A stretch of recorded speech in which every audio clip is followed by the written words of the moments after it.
please subscribe and don't forget to press the bell icon to get notified whenever we upload a new video. Good morning and welcome to Chartbusters. Well, this is a show where we'll highlight all the buzzing stocks of the day. Also, we'll get you expert advice on how to capitalize and trade. All that and more in the next half hour. I'm Nigel D'Souza, and with me is Manglam Malu. Hey Manglam, after a couple of good trading sessions, good to see that we're holding in the green. That's given the current backdrop as well. Kospi is down in trade, but yet in fact we are doing quite well. And good to see that the breadth of the market as well, pretty stable. Eicher Motors, the stock you were telling me about just before we started the show, it's going for a royal. It's going for a royal ride. I tell you what, Eicher Motors, Nigel, from the start of this year, it has been an underperformer. People were worried about valuations and all of that. But 16% production expansion means there is a huge demand for these bikes. You are a rider of the Royal Enfield bike as well. So that stock up 4%. What is also surprising is that you spoke about the Kospi. Korean index was dragged lower by steel companies. So POSCO and all of them were lower. And right now we have our metal companies. They are leading our markets higher. If you take a look at the likes of Hindalco, Vedanta, all of them, of course, non-ferrous, they're doing well. But we'll keep an eye out on the markets. It's the auto sector, it is the metal sector, as well as the mid-caps, which are outperforming on the midweek day. This is Wednesday. First up, all the top stories that we're tracking at this point in time. Tata Motors DVR surge as JLR sales in North America see a good pickup in March after disappointing for the last few months. And another auto stock that's topping the Nifty list is Eicher Motors. The company raises its FY19 capacity guidance for Royal Enfield by 50,000 units. Brokerages, they remain bullish. Morgan Stanley says the capex guidance is higher than their expectations. More auto gainers. We have Bharat Forge and Ramkrishna Forgings up over 2% each after North America Class 8 trucks orders double in March. And Zensa Technologies gains after winning a multi-year contract worth $79 million. Vakrangi, on the other hand, that stock is down 5% as online portal. Ken's investigation reveals things don't add up for the company. Things like share price, business model, and even the SEBI probe. Right, two new listings on Dalal Street today. ICICI Securities sees a 12% cut against an issue price of 520 rupees. Mishra Dhatu Nigam, or Midhani as we know it, also sees a tepid listing down about 1.5% as we speak. All right, then the frontline index is holding well in the green, but keep an eye on a couple of stocks in the broader markets as well. HCC, that stock moves to the high point of the day. That's recovering losses from yesterday's trading session. Remember, it took a sharp knock in the last week itself, but in the last couple of trading sessions, well, that stock's doing well. MCX as well is spiking up, and Manglam, it's a Wednesday, but Page Industries as well. That's doing quite well. Let's leave that to the imagination of the viewers. But in fact, Page Industries as well has spiked up. Keep an eye out on that stock. I tell you what, Nigel, it is Wednesday, so the jury is still out on whether the suit is being worn or it is taken off. So Raymond, that one should come up as well. Raymond too is at the high point of the day. So yes, I mean, we'll leave that to the imagination of the viewers. I was wondering whether I could go and follow you in terms of Raymond as well, but can't do that with Page. So let's just keep that aside for the time being. But let's tell you, how do you trade the Nifty from here? We're holding with a gain of around 25 points in the last few trading sessions. Well, the Nifty has put on more than 150 points. In this week itself, we're up 160 points. Ashwani Gujral joins in to give us his quick take on how do you trade the Nifty from here. Ashwini, what's the trade? See, one thing is very clear that since yesterday, the Bank Nifty is seeing some strong short covering. Particularly ICICI Bank, even after opening 1.5% lower, has now turned in the green. So today, also the Bank Nifty is likely to dominate, and possibly we could get even closer to 24,750, 24,800. So that is a clear upside trade that you have for the moment. As far as Nifty is concerned, maybe a mildly positive day, get closer to 10,000, 300, 320. Thereabouts, but I think financials is where they've started the rally late and now they are picking up steam. As far as individual stocks are concerned, Bajaj Finance is a buy with a stop of 1830, target of 1880. Yes Bank is a buy with a stop of 314, target of 330. And metals are coming back strongly, so Vedanta is a buy with a stop of 283, target of 297. Right, Ashwini, a couple of other stocks that we were talking about just before coming to you. Page Industries, Raymond, any view on that? And are you taking a flight this weekend? Because Jet Airways as well as Interglobe Aviation, both of them zooming as we speak. See, you guys are always talking about Page and Raymond. It's time to get upgraded in life, so maybe aviation is a good idea. So Jet Airways, after a lot of correction, is now moving up. Maybe will still underperform Indigo, but Indigo is getting into a new orbit, 1650, 1700, those sort of levels. Jet could probably get back towards 700, 720. Okay, all right, Ashwini. Well, so that's the take coming in from Ashwini. Then thanks so much for joining in. Well, it's not just Page, it's Rupa as well. That's moved up in the last few minutes. So if you pull up Rupa, you'll see Rupa as well has moved up. Ashwini talks about upgrading ourselves and all that. When we talk about Page and Rupa, we try to include everyone. So talk about Bharat Financial Inclusion. That one's hit a fresh 52-week high as we speak as well. Bharat Financial Inclusion too has spiked to the high point of the day. Last one of this segment, Mangalam. Okay. Cupid is in upper circuit. If you want to comment on that, you can. Cupid is an upper circuit. That's the last one. I shall leave that to you. On that note, what we do is take a short break, come back, we speak about GNA. The stock on our radar right now is GNA Axles. Buzzing in trade this morning, up over 7% as we speak on the back of strong North America Class 8 truck orders. Remember, North America Class 8 truck orders this March have more than doubled, 102% gain out there. So how does that affect the fortunes of GNA Axles? We have with us Mr. Kulwin Sira, the executive director of the company, joining in. Kulwin, thanks a lot for joining in. First up, the stock is reacting on the back of strong North America Class 8 truck orders. If you could tell us how much of your revenues really come in from this, and secondly, does that increase your order intake? What is it per month as we speak right now? Hello, Nigel. Thanks for having me here. Right. So regarding the North American truck demand, if we compare to the last year, financial year 2016-17, our sales were up by 45%. And this year, next year, is expected around 15 to 20% up. Okay. So, yeah. And the contribution of the U.S. American truck market sales is 25% of the GNA's total revenue, or 50% of our total export sales. All right, 25% of the total revenues comes in from the North America truck sales here, correct, Kulwin? Exactly. Okay, Yeah. all right. So that explains why, in fact, the stock is excited in today's trading session as well. So one factor has been the North America truck sales. But Kulwin, we wanted to ask you about the tractor sales in India as well. Now, though that has been looking good, if you could tell us what is the share that GNA Axles has to the total tractor market, the tractor sales market, and in particular for Mahindra and Mahindra, what is that number? What is the percentage? I think last time you were mentioning around 50-55%. Yes, yes. So as per for the Indian tractor market scenario, we are contributing around 50 to 55% in the Indian tractor market. Okay. And right now, we are planning to increase our capacities also. So that will contribute in our growth in the coming years. Mm-hmm. And if we come down to Mahindra and Mahindra particularly, our sales have improved by 15% than last year. And the share is 50 to 55% with Mahindra and Mahindra. Is there a possibility you can increase your share to sales to Mahindra and Mahindra? What was it? I mean, you all have gradually been moving up, I believe. Yes, the thing is the first quarter schedules are good so far. So we are also planning to increase some capacities, and that will definitely contribute in increasing the share. Let's hope in this year. All right, you're speaking about capacity, Kulwin.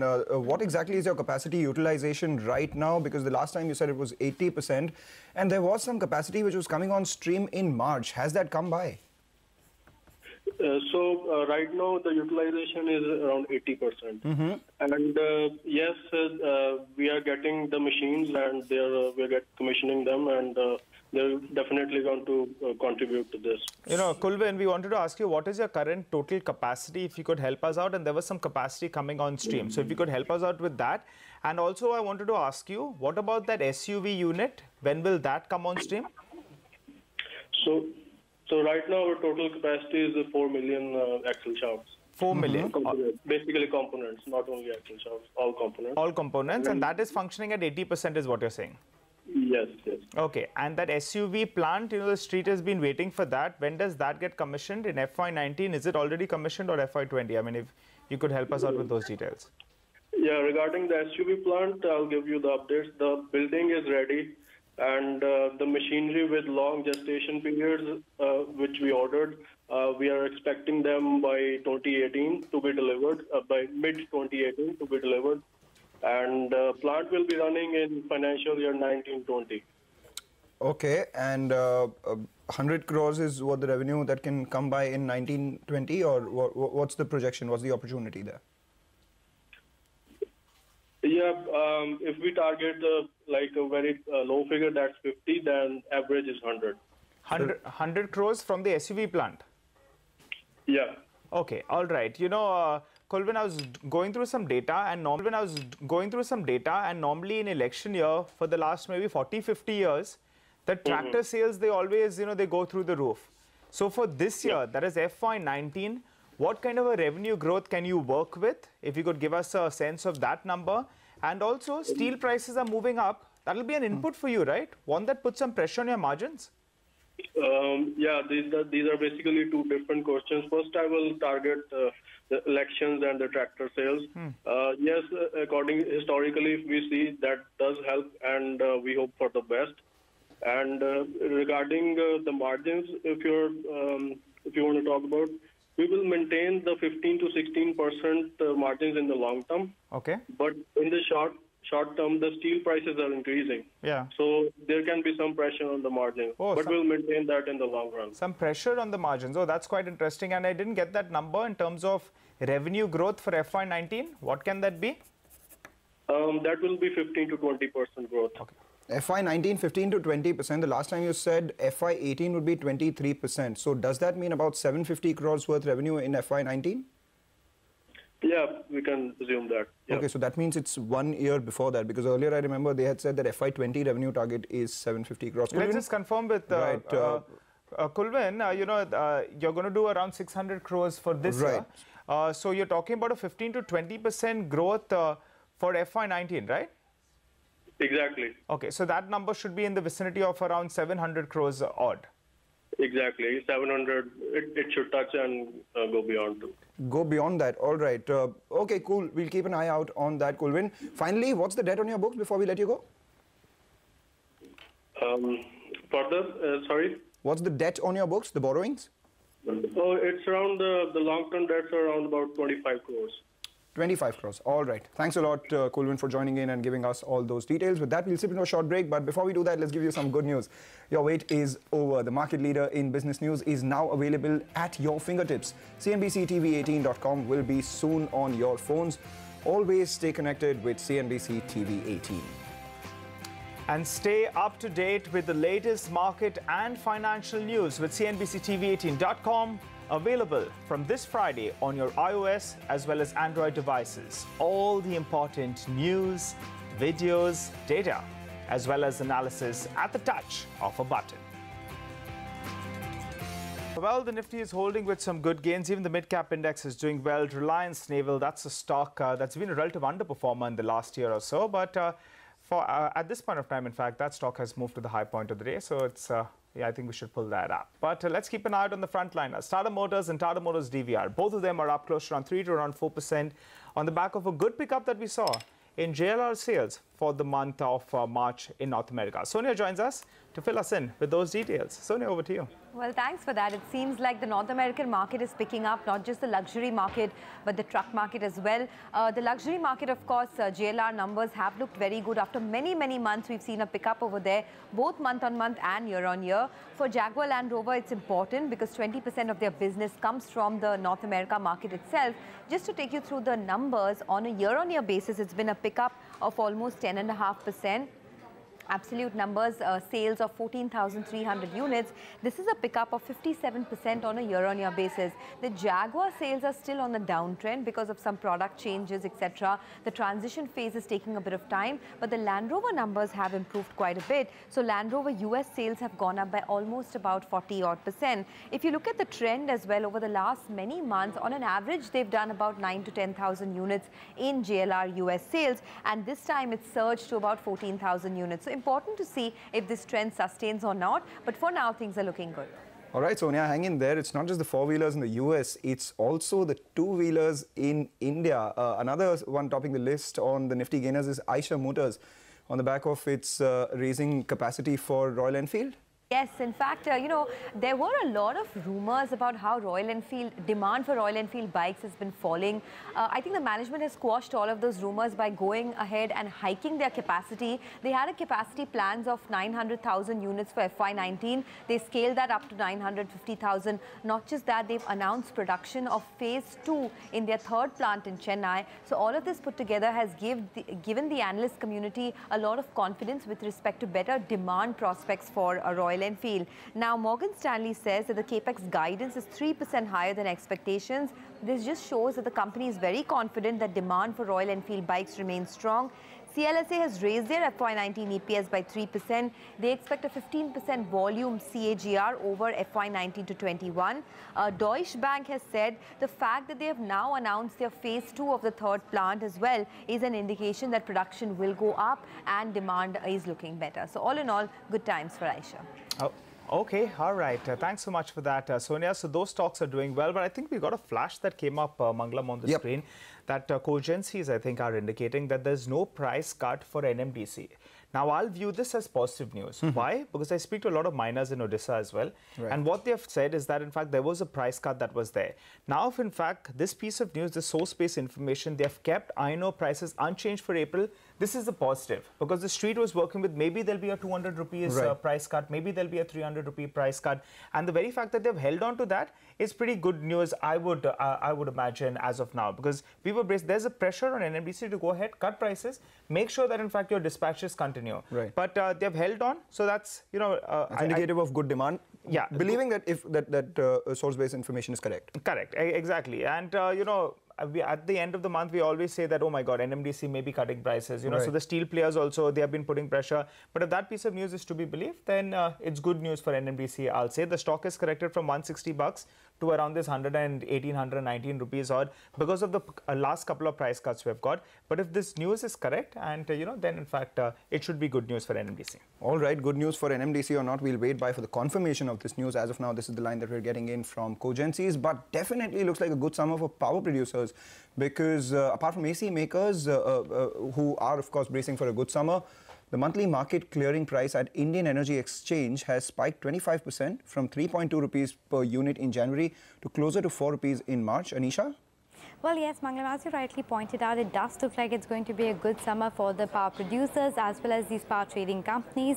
Now, as you mentioned, one of the reasons is that the summer is going to be harsher, and that's the reason that we're seeing more demand. But other than that, over the last couple of months, the tariffs have also increased, given that there was a bit of coal shortage when it comes to the power plants, as well as there were some increases in the coal prices that led to this increase in the tariff as well. Other than that, if you talk about the other key triggers lying in for the power producers and in short-term power market, well, we have the Saubhagya scheme that is getting implemented that will, you know, add on a lot of households that will get connected to the electricity, and that is expected to ramp up demand as well. Not to forget the fact that over the last couple of years, we haven't really seen any new power plant come into the system, and a lot of them stand to be scrapped, given that they're old power plants and the policies are being designed to scrap away the old power plants as well. So in that sense, things are looking good for the power producers as far as the demand-supply scenario is concerned, and that's the reason that the peak power tariff that we have seen in the recent time was close to 7 rupee per unit, which over the last couple of years was half of that particular level. So yes, in the short term, looks like the power prices are going up, but still we are not seeing that many of the long-term power PPAs coming in, and that is something that the sector is keenly waiting out for. Back to you. Well, on a lighter note, Anisha comes back from a vacation. Power prices spike up. Mangalam, I wonder what's going on. We'll keep an eye out on that front. But maybe it's summer, maybe it's Anisha. I don't know what it is. Tell you what, but Anisha and Sonia, both of them just spoke right now, and they brought some lady luck to the markets. You know, take a look at the Nifty. That's at the high point of the day. The auto index is at the high point of the day. Along with that, we have Tata Motors, which has moved to the high point of the day with a 6% gain as well. And Anisha got the color right. She just made that point as well. Color is green. Anisha is in green. The markets are green.